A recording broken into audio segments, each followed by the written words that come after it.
بدر کے شہداء کو کیسے بھول سکتے ہیں؟ ہم ان شہداء کو کس طرح فراموش کر سکتے ہیں؟ ان 72 صحابہ کرام رضی اللہ تعالیٰ اجمعین کی جماعت کو جنہوں نے اسلام کے پودے کے اندر اپنا خون ڈالا ہے، تب یہ آج پوری کائنات میں اتنا تناور درخت بن گیا ہے، اتنا بڑا تناور درخت بن گیا ہے کہ آس پاس کی جنگلی جڑی بوٹیوں کو بھی اس سے خطرہ محسوس ہونے لگا۔ یہ ان صحابہ کرام رضی اللہ تعالیٰ اجمعین کی قربانی ہے۔ اللہ اکبر۔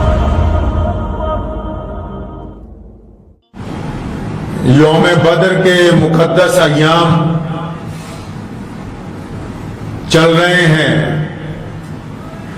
وہ تاریخی دن ہے رمضان المبارک کے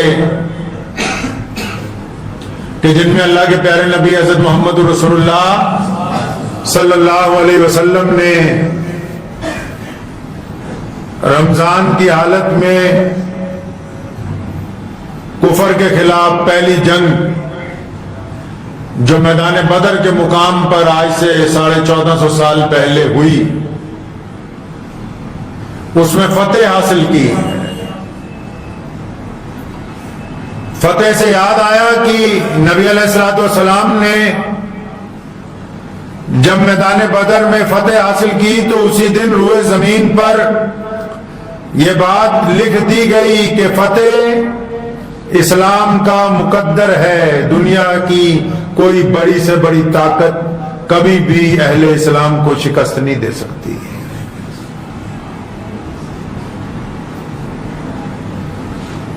نبی علیہ الصلوۃ والسلام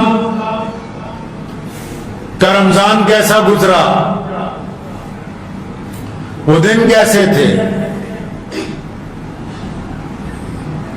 میں بچپن سے بہت چھوٹا تھا تو یہاں آگے بیٹھ کے اپنے والد مرحوم شیر اسلام مولانا حبیب الرحمان لدھیانوی رحمۃ اللہ علیہ کی تقریریں سنا کرتا تھا۔ تو یوم بدر کے جب دن آتے تھے تو والد صاحب رحمۃ اللہ علیہ بدر کے تمام واقعات کو ہر ایک جمعہ میں تفصیل سے بیان کرتے تھے، کیوں؟ تاکہ اہل اسلام کو یہ بھی یاد رہے کہ ان عبادات کے ساتھ ساتھ روئے زمین پر اسی مقدس مہینے میں نبی علیہ الصلوۃ والسلام نے وہ فتح حاصل کی کہ اگر وہ فتح نہ ہوتی تو خود نبی علیہ الصلوۃ والسلام نے فرمایا، کسی اور نے نہیں، خود نبی علیہ الصلوۃ والسلام نے فرمایا دعا کے دوران میدان بدر میں، فرمایا یا اللہ یہ 313 جو افراد ہیں جو تیرا نام لیتے ہیں، میں ان کو لے کے میدان بدر میں آ گیا ہوں۔ سامنے کفر کی ساری طاقت ہے، سپر پاور ہے سامنے، اور رسول اللہ صلی اللہ علیہ وسلم نے دعا کی تھی کہ اللہ ہم آ گئے ہیں، یہ 313 بھی آ گئے ہیں، آج اگر ہمیں فتح حاصل نہ ہوئی تو آج اگر ہم سب لوگ اس جنگ کے اندر کام آ گئے تو پھر قیامت تک اس زمین کے اوپر تیرا نام لینے والا کوئی نہیں ہوگا۔ جن لوگوں کو رمضان المبارک کے مقدس مہینے میں یوم بدر یاد نہ رہے، وہ کس طرح یہ بات یاد رکھ سکتے ہیں کہ ہم نبی علیہ الصلوۃ والسلام کی پیروی کرنے والی امت ہیں؟ دنیا میں وہ قومیں، وہ ملک، وہ معاشرے، وہ سماج زندہ رہتے ہیں جو اپنے آبا و اجداد کو یاد رکھتے ہیں، جو اپنے شہداء کو یاد رکھتے ہیں، جو اپنے لیے قربانی دینے والوں کو یاد رکھتے ہیں، جو اپنے بڑوں کو یاد رکھتے ہیں۔ جو قومیں اپنے شہداء کو بھول جاتی ہیں ان کا وجود ختم ہو جاتا ہے دنیا میں سے۔ نبی علیہ الصلوۃ والسلام مدینہ منورہ میں رمضان کا مہینہ، شدت کی گرمی ہے، اور آ کے اطلاع دے دی گئی کہ ابو جہل، عتبہ، ولید، مکہ کے تمام بڑے بڑے لوگ حملہ کرنے کے لیے آ رہے ہیں مدینہ منورہ۔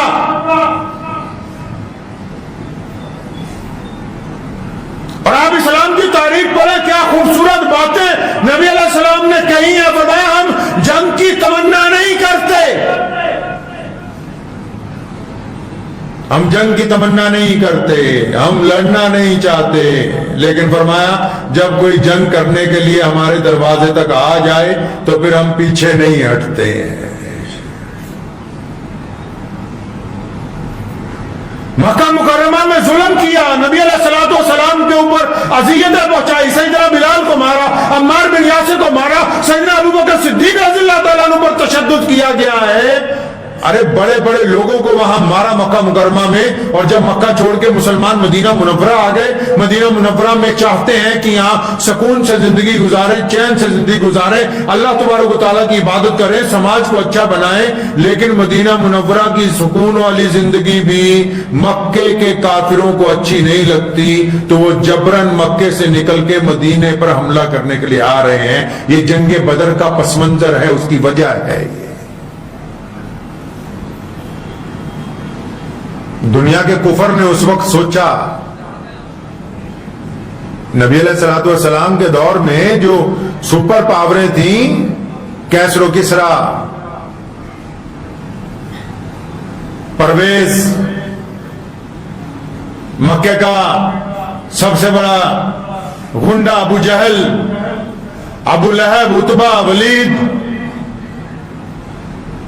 انہوں نے سوچا کہ محمد رسول اللہ صلی اللہ علیہ وسلم کے چاہنے والوں کی تعداد تو ابھی انگلیوں پر گنی جا سکتی ہے، ہم تو لاکھوں ہیں، ہزاروں ہیں، ہماری تعداد نہیں گنی جا سکتی۔ آپ اسلام کی اس سنہری تاریخ کو اٹھا کے جب کبھی پڑھیں گے تو آپ کا ایمان پختہ ہوگا، اللہ اور اس کے رسول صلی اللہ علیہ وسلم پر یقین پختہ ہوگا، محمد رسول اللہ صلی اللہ علیہ وسلم سے عشق و محبت میں اضافہ ہوگا۔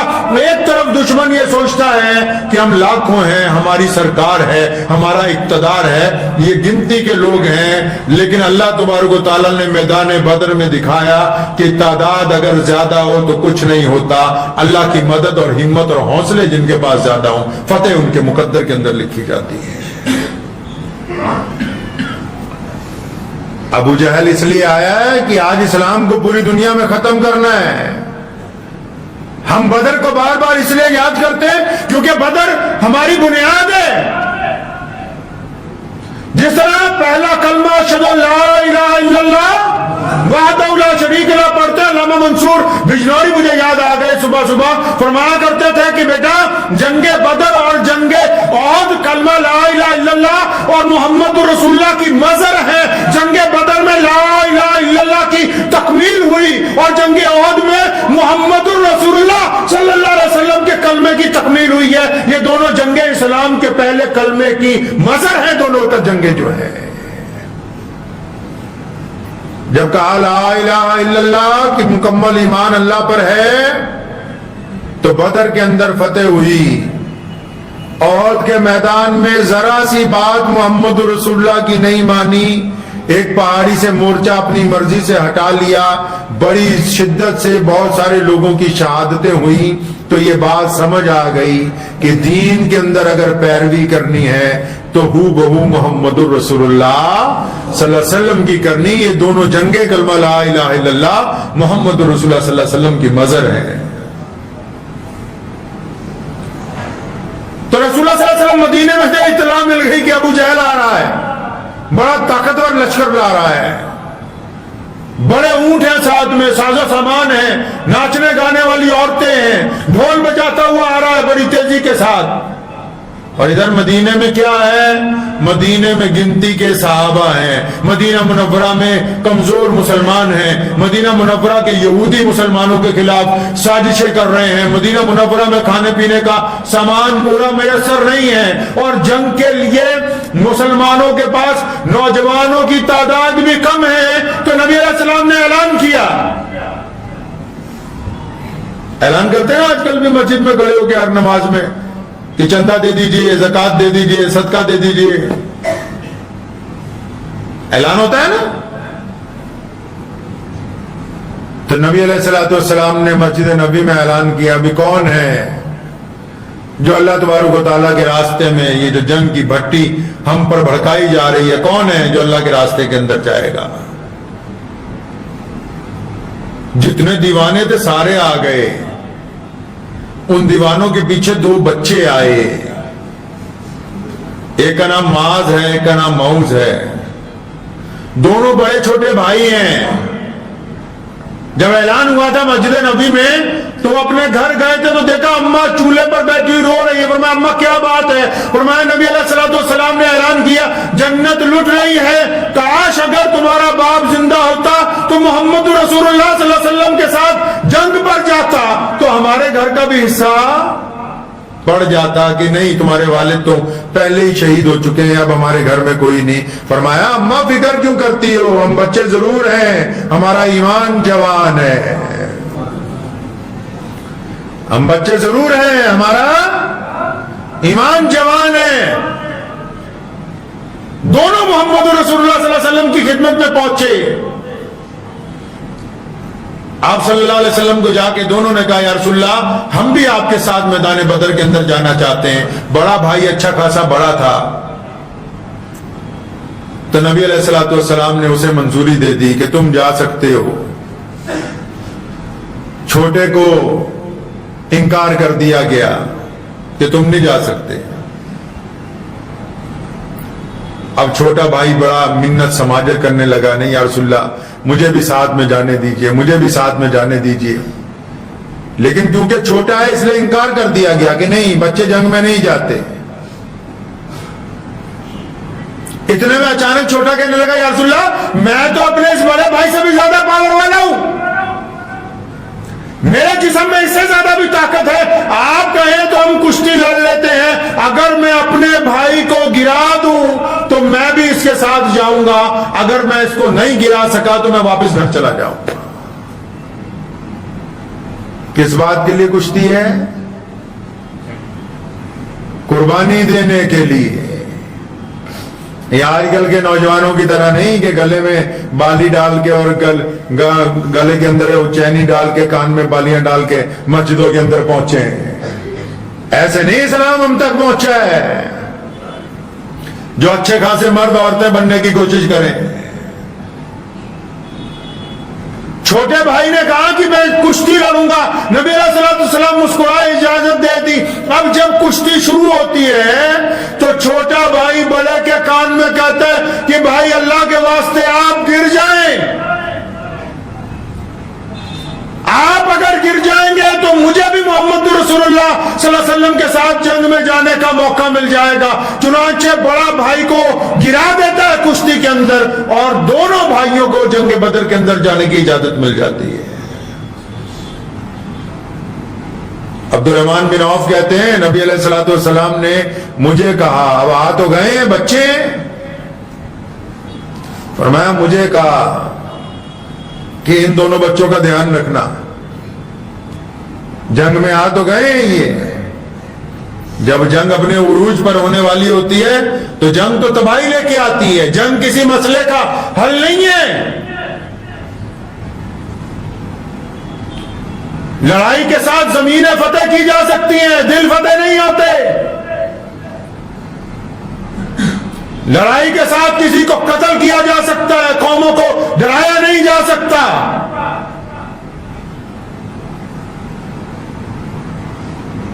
عبد الرحمن بن عوف کہتے ہیں کہ دونوں بچوں کی ذمہ داری میرے ذمہ لگا دی. تو جب جنگ شروع ہوئی تو میں کہتا دل میں سوچتا ہوں کہ کاش تیرے دائیں بائیں دو جوان ہوتے تو میں بھی آج جنگ میں کچھ اپنے جوہر دکھاتا, اب ان بچوں کی حفاظت کروں یا پھر جنگ کے اندر خود لڑنے کے لیے جاؤں. فرمایا میں ابھی یہ سوچ ہی رہا تھا تو میرے دائیں طرف سے ایک بچے نے سر آنکھیں نکالا, اپنا سر آگے کیا, اور بائیں طرف سے دوسرے نے, اور دونوں بھائیوں نے آنکھوں ہی آنکھوں میں کوئی ارادہ کر لیا, آنکھوں ہی آنکھوں میں ارادہ کر لیا. دونوں نے ایک وقت مجھ سے پوچھا ہے چچا اس جنگ میں ابو جہل کون سا ہے جو نعوذ باللہ ہمارے نبی حضرت محمد رسول اللہ صلی اللہ علیہ وسلم کی شان میں بے ادبی کرتے آئے. صحابی فرماتے ہیں کہ ابو جہل اپنے لشکر کے درمیان میں گھوڑے پر سوار تھا. فرمایا میں نے ان بچوں کو بتانے کے لیے جن کی عمر 15-16 سال ہے ابھی, فرمایا ان کو بتانے کے لیے اپنا ہاتھ اٹھایا اور انگلی کی اس کی طرف. فرمایا میں نے کہا وہ سامنے جو درمیان میں گھوڑے پر سوار ہے, فرمایا ابھی انگلی نیچے نہیں گری, جس طرح تیر کمان سے نکلتا ہے دونوں میرے دائیں بائیں سے نکلے اور جاتے ہی ابو جہل کی دونوں ٹانگیں کاٹ کے گھوڑے سے نیچے گرا دیا اس کو. فرمایا تو کیا سمجھتا ہے کہ محمد رسول اللہ صلی اللہ علیہ وسلم کے ساتھ بدزبانی کرے گا؟ وہ سوچتے تھے کہ کاش میرے ساتھ جوان ہوتے تو میں جوہر دکھاتا. بچوں نے دشمن کے سرگنا کو میدان بدر میں نیچے گرایا ہے. اور یہیں پر بس نہیں ہے, حضرت معاذ رضی اللہ تعالیٰ عنہ جنگ کر رہے تھے, ان کا ایک بازو جو ہے اس کے اوپر دشمن نے اتنی زور سے مارا ہڈی ٹوٹ گئی. اب جب یہ لڑتا ہے تو ٹوٹا ہوا بازو درمیان میں آتا ہے. میدان بدر میں واقعات تو بہت سارے امور العظم واقعات ہیں. بدر میں جبرائیل اترے ہیں لڑنے کے لیے, بدر میں محمد رسول اللہ صلی اللہ علیہ وسلم سے اور بڑی شخصیت کائنات میں کون سی ہو سکتی ہے جنہوں نے بذات خود اسلام کا دفاع کیا ہے. اسی بدر میں محمد رسول اللہ کی رہنمائی میں یہ بچے جب لڑتے ہیں, جب ایک بچے کی بازو کٹ جاتی ہے اور جب وہ پھر بھی لڑتا ہے, وہ بازو درمیان میں آتی ہے بار بار, تو میدان بدر میں اس بچے نے اس بازو کو اپنے پیر سے دباتا ہے اور پھر اپنی ہی تلوار سے اس بازو کو اپنے ٹوٹے ہوئے حصے سے کاٹ کے علیحدہ کرتا ہے, اور اس بدر کے میدان میں کہتا ہے کہ جو چیز اللہ کے دین کے اندر رکاوٹ پیدا کرتی ہو اس کا جسم کے ساتھ کوئی حصہ نہیں ہو سکتا. یہ انہوں نے اس لیے کیا کہ ان کو بتانا ہے کل کو بریلوی دیوبندیوں کو, انصاری قریشیوں کو, جو ایک دوسرے مسلمانوں کی ٹانگیں کھینچتے ہو, ان کا اسلام میں کوئی حصہ نہیں ہے. نبی علیہ الصلوۃ والسلام نے بدر میں فتح حاصل کی. جنگ میں زمین جیتی جا سکتی ہے, لیکن جب قیدی لائے گئے, محمد رسول اللہ نے قیدیوں کو معاف کرنا شروع کیا تو پتہ لگا کہ جنگیں صرف زمینیں جیتتی ہیں, کردار انسان کا دل جیتتا ہے.